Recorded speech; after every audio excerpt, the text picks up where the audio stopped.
Former President Trump has outlasted the House Select Committee investigating the January 6th assault on the U.S. Capitol. Trump will not have to comply with a committee subpoena after all. But another House committee investigating the former president plans to make Trump's taxes public this week. Skylar Henry has more details from Capitol Hill.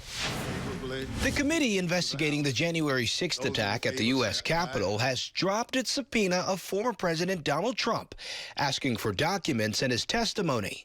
Committee Chairman Benny Thompson issued a letter to Trump's attorneys saying, "I hereby formally withdraw the subpoena issued to former President Trump and notify you that he's no longer obligated to comply or produce records in response to said subpoena." The Select Committee stands adjourned.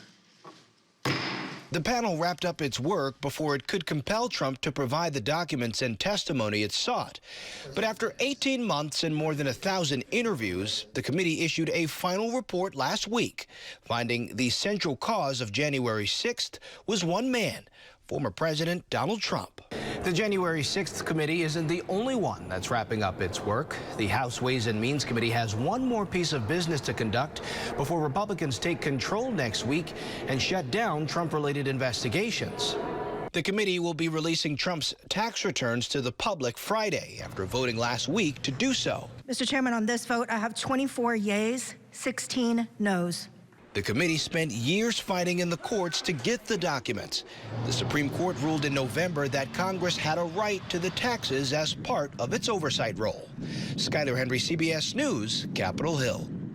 The Ways and Means Committee investigation showed that until the investigation began, the IRS had failed to audit then President Trump as required by law.